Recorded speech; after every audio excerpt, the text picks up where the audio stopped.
poor display to this stage in the first 3.5 minutes of the game. And it's starting to rain again here at the Preston Oval. Tapped out wide by Milroy, and this is the chance again for Coburg to try and get it up into attack, but big Bob Hurd is there to take the mark on the stand wing. Hurd swings the play in that direct line of attack across towards centre half forward. Marks coming out of the pack. Good play by Marks to Bucks. Bucks back to Marks, and Marks now will turn to get it back to where he came from, centre half forward, and the mark has been taken down here for Preston.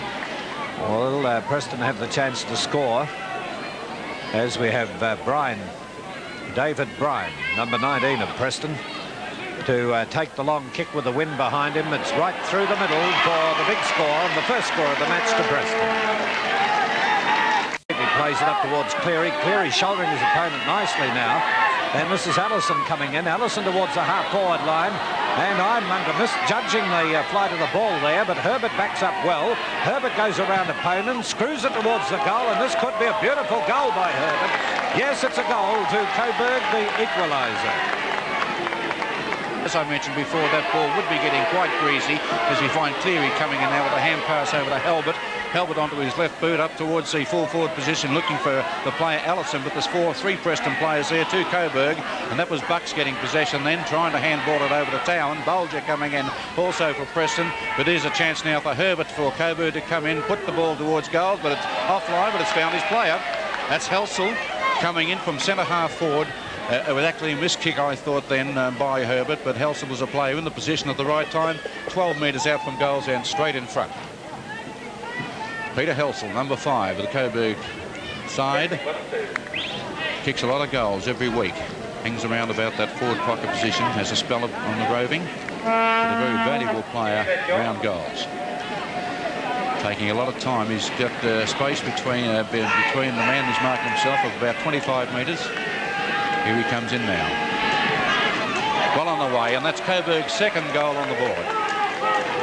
Keon couldn't get it any distance, trying to pick it up as Laidler of Coburg, and the umpire says holding the ball again, and the free kick to be taken by Fitzgerald, Marcon of Preston. Marcon now towards the left forward pocket. I don't know why he went out there, because they were pretty well covered, and we see Leighton Wood come in and take the mark in defence, but the umpire has given the free kick to McGaw for a push in the back. But it wasn't a good move to put the ball out in that area. I thought the direct line of attack would have been more opportune. But anyway, it's on its way, and it could be the major one. It's the big score, takes Preston to 3-3. Tapped it down, passed then by Bryan to the Warren, to centre half forward from Warren, and pushes in the back, about 3 of them down there, but the umpire has plucked one out of it to Peter McCulloch of Preston. So McCulloch now from the half forward line swings the play across towards the pocket, and the umpire will pay the mark down here to the Preston player, and it's McGaw who what's he done, Ian? Has he kicked a goal as yet? He's kicked 1 goal so far in the game and put 1 out on the full. Well, anything could happen. He's had it 3 ways so far. So McGaw now lining them up from about 45 metres out, puts the ball on its way. The goal umpire stays in the middle, and through it goes to take Preston to 4-3. Knocked wide of the players, goes into the hands of McGaw. McGaw tried to screw it around, couldn't get it away effectively, and coming in is White. White kicks it high in the air. There are 2 Coburg players to 1 Preston. Meese, I think the umpire has paid the mark to Meese. Well, that could be the mark of the day at this stage. 2 minutes into the second quarter by Meese of Preston, John Meese. He's been brought around. There he goes and brings it, or just brought it down. This will be his first shot for goal. He's well within scoring range. On its way, and I think it might be the big one. Yes, full points to Preston. They go to 5-3 with Coburg on 2-2. No one gets the advantage on the knockout, but it came down to Burt. Burt up towards Helsel. Helsel with a hand pass to Allison. Allison now with a kick for goal and puts it through for full points. A very quick reply, 3 minutes into the second quarter. Comes down in the direction of Wood. He's over the top of his opponent, and Carla Van, a pick up by Burt. Laidlow is in there. McEwen gains possession, passed back, and Meese is the player to get it now. He shoots it towards goal, and I think he's put it through for full point. goal by Meese. It's by Pretto, judging the flight of the ball well. Hand passed across the face of goals towards Curran. Curran up towards the half-back line. There's been interference behind play. We saw that.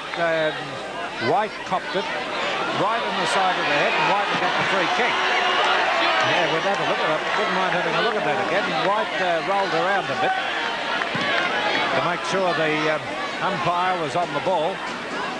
And you'll see it happen again. Bang. No wonder he put his hand to his head, Ted.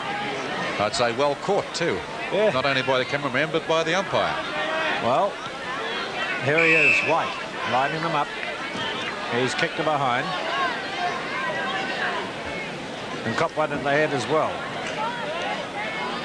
And here he comes. He's put it on its way with his dribbles, and it's clear for full points. Get possession of the ball to tap it further on into his back. No free kick is paid there as the player's leaning on him, but White comes in now for Preston with a nice hand pass over to McCulloch. McCulloch puts it over towards the goal position. McGaw going up there. A great mark. A great mark to McGaw of Preston. He sided that one up beautifully then, and we'll have a look at that one again because he timed that up beautifully then. A great mark taken by Darryl McGaw, and the Gillette mark of the day so far, that one for sure. And there's McGaw's kick, and it's through for 4 points. And towards the half-forward line. Meese now with a further hand pass, eventually ending up with McEwen. McEwen snaps for goal, and I think he's put it through for another one. There it is. Preston go to 9-4s against 3-4. There looks like the wind could have changed, Phil, and is favouring Preston in this second quarter. Yeah, it looks as though it's blowing back towards this northern end. Anyway, we have out here Herbert. Robert Herbert now gets his kick in, wobbles it up towards the forward zone, and it's the big one on the board. Coburg go to 4-5, and Preston are 9-4. So there's the kick on its way towards Cleary, and Cleary has taken the mark at centre half forward. Every player was well covered, or he didn't have a Coburg player. He just looked around then as though he was going to hand pass to Fitzgerald running past. He must have lost confidence in his kicking. See what he can do this time as he guides the ball on its way, and it could be a goal up to Coburg. They go to 5-5, Preston 4-4. The centre of the ground came through in the direction of Mark on again, who's earned a lot of points for his play here today. Tapped on, and White is the player coming in, lines them up. Oh, and look at that!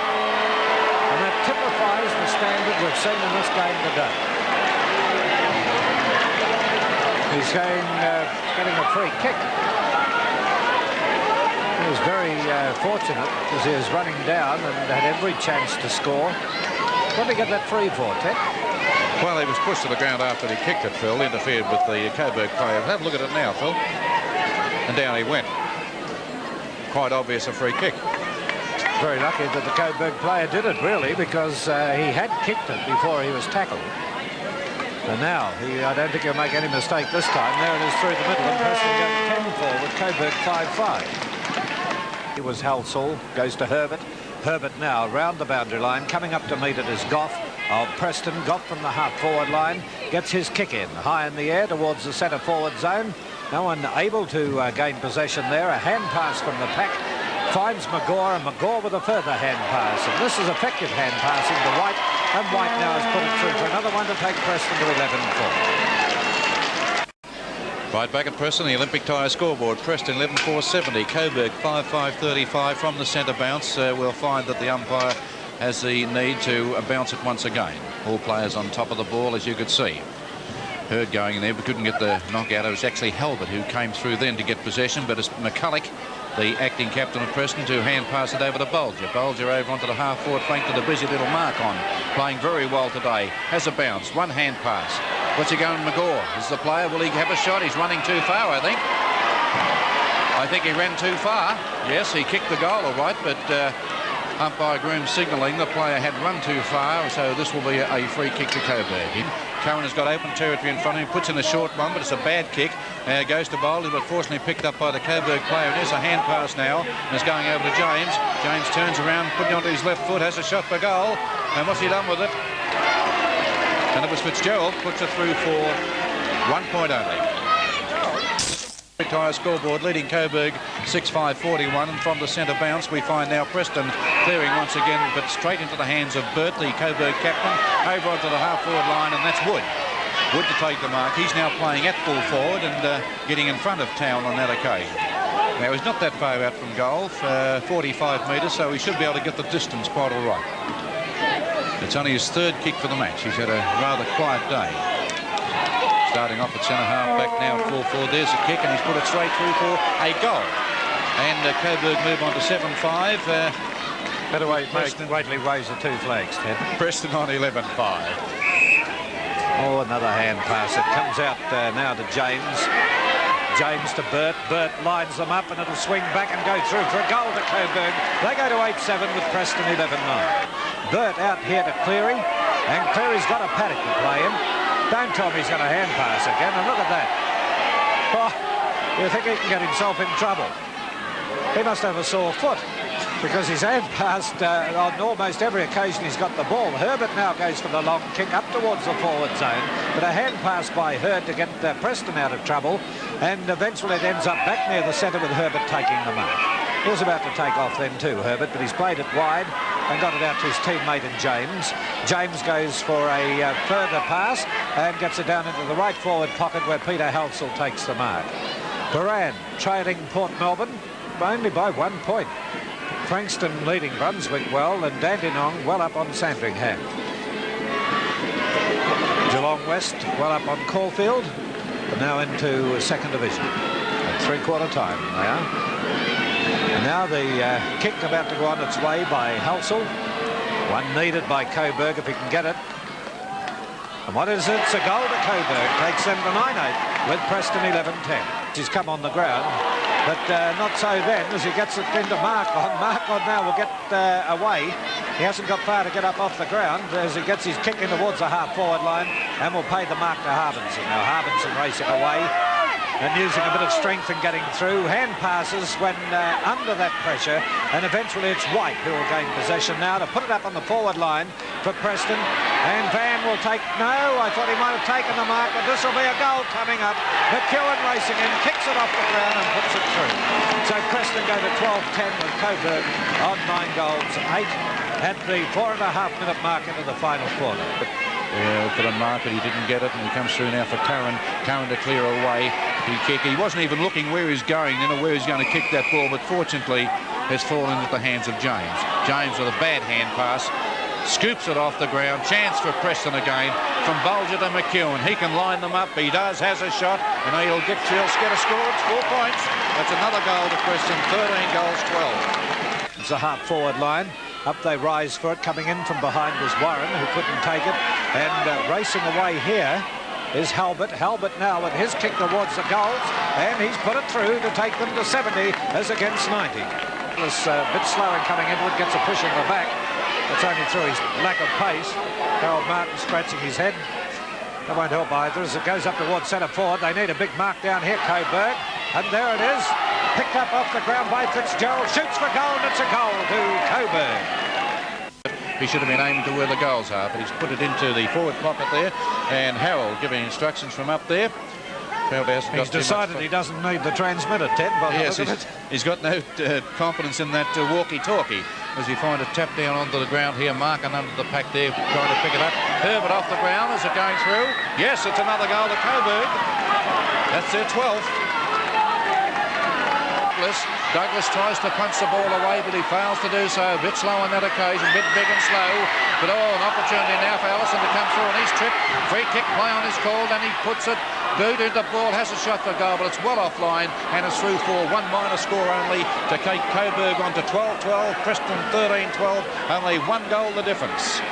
Righto, and we've got about 7 or 8 minutes of play left there at the 23.5-minute mark into the final quarter. In trouble at the moment as it's kicked by Markon across towards Carla Van, who has met very solidly then. The umpire didn't blow the whistle. There's the ball pushed away. The Coburg players have the chance through Ironmonger. He's got a hand pass wide. It comes through in the direction of James. James with a further hand pass is turned into trouble, Halsall, but gets away with it. Now here's the opportunity for Fitzgerald to bear in on the ball. He's bumped out of position. Good play by Preston. Well done. And the ball now is played wide. The umpire blowing the whistle with a Coburg player on the ground. Back behind the play. Well, there's a Coburg player on the ground. The umpire blew the whistle, then called to the Preston player to play on as the siren goes to end the final quarter. And it was 1 goal to the advantage of Preston. Had a fight there in the last 15 minutes with Preston 13 goals 12. Right on, the umpire has awarded a free kick on the siren. Who's this out there? McGaw, is it? He won't get the distance anyway, so it doesn't make any difference. So Preston at 13-12, 90 have defeated Coburg 12-12, 84. And looking at other scores that have been coming through, we would say that Coburg has gone out of the VFA 4. And there it is, quarter by quarter. Well, thanks, Phil. I think in the Preston rooms when the players come in, I think there was a feeling of relief to get out of that one after being hotly pressed by Coburg, and probably the feelings of the whole team could probably be expressed by their coach, Harold Martin. How'd you feel the finishing stages, Harold? Oh, it was good to hear the siren, but no, I think we learned a lot by it, and they're a good side. They've played in the last 2 years grand final, so and they wanted to win today, and you know, we had a lot out, but the blokes who were out there today, when the game was there to be won at the end, Coburg had their chances in the last 2 or 3 minutes, and a few of our blokes did a few desperate things that won the game, but we learned a lot. We know the 10 minutes before that was terrible. They certainly put you under pressure in the finish there, Harold, because you're going along, I say, reasonably comfortable. You look like you're going to win the game with quite a good margin, but all of a sudden, whether you fell in the hole or Coburg just picked up and found more. Well, I reckon that about falling in a hole, it was bad, really. I hope our players are listening now, because I'll be saying it to them in a moment that we're going to do any good in the weeks to come. A game's never ever won until the end, and our fellas certainly, they got lost. They didn't man up, didn't pick up, and that's a sign of an undisciplined side. And I was very disappointed for 20 minutes in that last quarter. And I think our blokes should be disappointed too. Anyway, Harold, you got out of it. It's another 4 points on the board. Well, yeah, how'd Sandringham go? We don't know yet, but perhaps we can get that word to you. Right, thanks. Right. Thanks very much, Harold. And of course, we have a couple of awards to present, as you know. Number one is the Gillette Mark of the Day, and the winner receives the $50 plus the Gillette pack. And the best mark of the day was 23 minutes into the second quarter, and he's completed the double in the 2 Coburg matches, Darryl McGaw.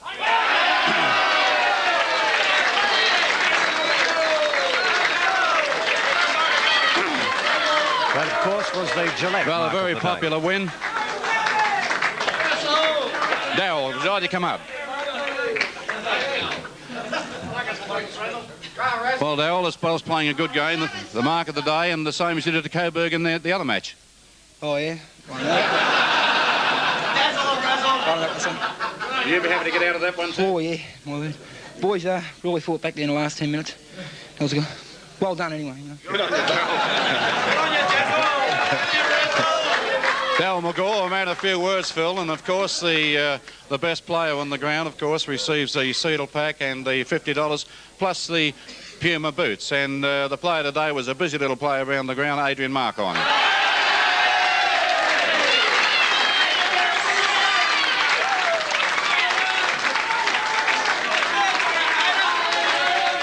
Well, congratulations, Adrian. A very busy player all day. Thanks a lot. It's good to get out of that one. It's a hard game. Did you think you were going to lose the game? Nah, no way. Not the back line we've got with Bucks in all them, no worries. Mickey Warren, good in town. Can't lose with them blokes, no worries. I must say that you got a lot of help today from Big Bob Hurd. Oh, yeah, he's really helpful, Bobby Hurd. Big 6'7", you know. And a half. Yeah, and a half. That's seen to me, him in the under-19s, that's for sure. Right, no, congratulations. A great game for you. Thanks a lot. Good. Adrian Markon. Well, Phil, as you can feel, the atmosphere here is very good, and as usual, we'd like to go out from the Preston rooms with the Preston theme song.